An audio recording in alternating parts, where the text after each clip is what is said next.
पंजोदा साहब, फैसल वाडा साहब red line cross तो नहीं कर गए? देखिए, बात यह है कि इस वक्त जो ये केस था सिविलियन कम्युनिटी ट्रायल के हवाले से, ये कोई जासूसी के हवाले से नहीं था, बल्कि ये था कि जलाओ घराव तशद्दुद तोड़ फोड़ उसके ऊपर था। नंबर 1। नंबर 2, जब आपके पास एक पूरा सिस्टम मौजूद है, एक हायरार्की है पूरी, जिसमें आप देख लें civil court, high court, supreme court, एक पूरा सिस्टम आपके सामने अवेलेबल है, और उसके अंदर पीपीसी हो या एंटी टेररिज्म कोर्ट के हवाले से मुकदमात हों, तो आप वो मौजूद लॉ होने के बावजूद, वो लगने के बावजूद, आप कैसे उसको जो है मिलिट्री लेकिन कोर्ट इसमें के एक अंदर सवाल कर पैदा सकते होता है कि वो जो 21D जी उसको गैर मुअस्सर किया गया, जी। उसकी कोई जरूरत थी? देखिए, मैं वही गुजारिश कर रहा हूँ कि बेसिकली तो जो 102 लोगों को का ट्रायल शुरू किया गया, उसके अंदर जो है, जब एक सिस्टम मौजूद है, 110 के करीब लोग केपी में पहले स्टार्ट हुए, बाद में 6 पहले और बाद में 10, तो इसी तरह से लाहौर के अंदर मुख्तलिफ जगहों पर ये लोगों का ट्रायल स्टार्ट किया गया, तो ये कानूनी तौर पर नहीं किया जा सकता था। और कोई भी जो है आइन है, आइन से हट कर कोई भी लॉ जो है वो एक सवाल आपसे कि जब इमरान खान साहब की हुकूमत थी तो उस वक्त जो सिविलियंस का ट्रायल मिलिट्री कोर्ट्स में हो रहा था, तो उस वक्त तहरीक इंसाफ की क़यादत जो है वो ये वाला मौक़िफ़ क्यों बयान नहीं कर रही थी जो आप बयान कर रहे हैं? देखिए, बात यह है कि उस वक्त का मौक़िफ़ वो देखना पड़ेगा कि जो किसे चल रहे थे वो किस नौइयत के थे, जासूसी के थे या हमले के थे या सुने जी मोहम्मद अस्करी साहब जी एक फौजी अफसर के बरखुरदार थे जी। उन्होंने सिर्फ आर्मी चीफ जनरल कमर जवेद बाजवा के बारे में एक ख़त लिखा, उनको भी भेजा, बाकी और फौजी अफसरों को भी भेजा, किसी उन्होंने फौजी तनसीबात पर हमला नहीं किया। उनके खिलाफ मिलिट्री कोर्ट में ट्रायल हुआ, सजा दी गई। अदरीस खटक साहब ह्यूमन राइट्स एक्टिविस्ट थे, ठीक है जी, उनके खिलाफ मिलिट्री कोर्ट में केस चला, उनको सजा हुई। तो लतीफ़ अफरीदी साहब जाके कहते थे जी कि ये गलत हो रहा है जी, तो सुप्रीम कोर्ट ने तो कोई नहीं उनका केस सुना। देखिए, इसमें आप देख लेना कि इससे पहले भी कितने फैसले हुए होंगे पाकिस्तान के अंदर जो सिविलियन के मिलिट्री ट्रायल हुए होंगे, और इसी तरह से ही लॉ जो है वो बनता है। और सुप्रीम कोर्ट के अंदर पाकिस्तान तहरीक इंसाफ ने जो उनके ऊपर जो वर्कर्स, जो पीटीआई के सपोर्टर जो वहाँ पर गिरफ्तार, उस हवाले से रजू किया था। अब सुप्रीम कोर्ट ने फैसला दिया है, हाँ ठीक है, इतने अरसे के बाद फैसला आया है, तो जब उन्होंने वाज़ह क्लियर भी कर दिया कि जब दूसरा है सिस्टम मौजूद है तो कैसे ये यहाँ पर चला। बिल्कुल ठीक है जी, आप कुछ कहना चाहिए? मैं इनकी बात करते हुए एपीएस जो हुआ था सानिया, उसके अंदर सबको मिलिट्री कोर्ट्स ने फांसी की सजा दी, डेथ सेंटेंस दी। एक आदमी कोर्ट में गया था, वो आज तक उसका फैसला नहीं हुआ। 30-30 साल 35-35 साल कोर्टों में फैसला नहीं होता। आप किस तरीके से ये कह रहे हैं कि ये आपका मिलिट्री कोर्ट्स का राइट नहीं है? मुझे आप ये बताएं मीर साहब कि आज आप जजों के खिलाफ कोई नाम लेके बात कर दें, कंटेम्प्ट ऑफ कोर्ट लगेगी ना आपको?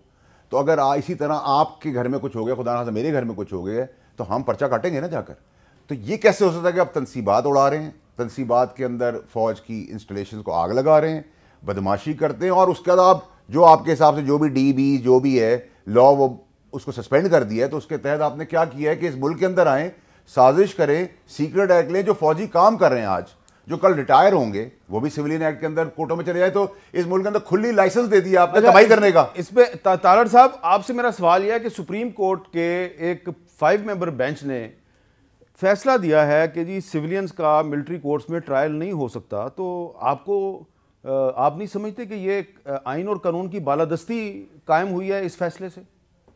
क्योंकि कलभूषण भी एक सिविलियन है ना, और कलभूषण भी एक सिविलियन है, और कल को कोई दहशतगर्द किसी जगह पे गुंजान आबाद इलाके में जाके खुदकश हमला करेगा और उसके जो सहूलतकार पीछे पकड़े जाएंगे वो भी सिविलियन होंगे। तो ठीक है, बिल्कुल बड़ा अच्छा है कि आप अब मिलिट्री ट्रायल कोर्ट्स में ट्रायल ही बंद कर दें। आपको याद होगा जब अब दहशतगर्दी की जंग लड़ रहे थे, जिसमें हजारों सिविलियंस ने, फौजियों ने, पुलिस वालों ने जामे शहादत नोश किए हैं, हमारा खून बहा है इन गलियों में, इन सड़कों में, हमारे शहरों में बारूद की बू फैली रहती थी।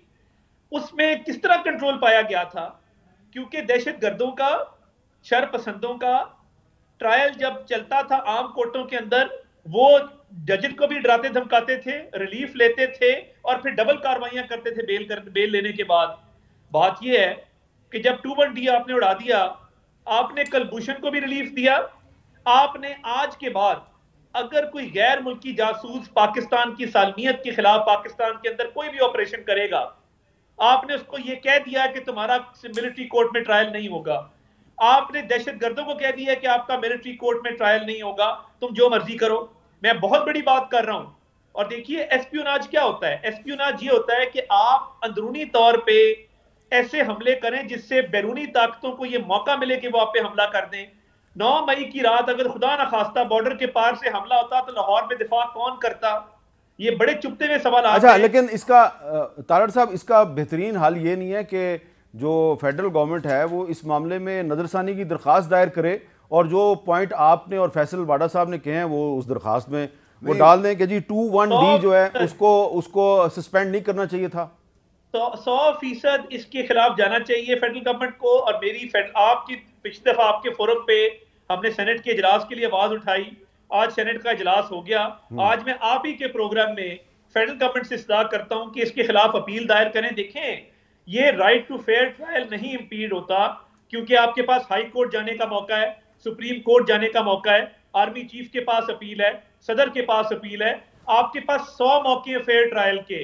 मगर पीटीआई के लोगों को तहफ्फुज देने के लिए अगर दहशतगर्द और उसके बाद गैर मुल्की जासूस इससे फायदा ले जाएं तो निहायत अफसोस का मकाम। सर, जो इंटरनेशनल कोर्ट्स है उसके अंदर इंडिया गया था कुलभूषण के लिए कि ये ह्यूमन राइट्स की वायलेशन है।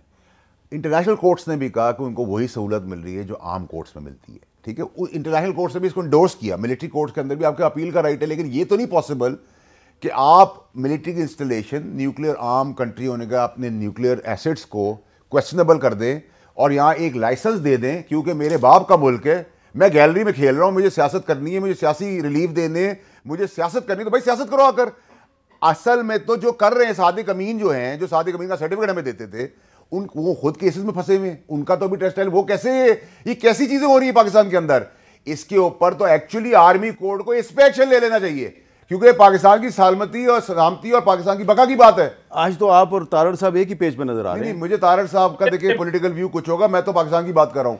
पाकिस्तान के लिए अगर फौज भी गलत करेगी मैं उनके लिए भी आवाज उठाऊंगा, अगर अदालतें निजाम करेगा तो भी मैं क्वेश्चन करूंगा, पार्टियां करेंगी तो भी मैं करूंगा। तो मैं तो निजाम की बात कर रहा हूं, ये पॉसिबल नहीं है मीर साहब जो आपने इस मुल्क के अंदर ये सस्पेंड किया है। इसके बाद आपकी दहशतगर्द तंजीमें खैर मकदम कर रही हैं अदालती फैसलों का, और मैं तो अदालतों से भुगत चुका हूं कि गैलरी के ऊपर लोगों ने खेला, मतलब ना आगे देखा ना पीछे देखा, और 4 घंटे में फैसला करने की जरूरत क्या थी?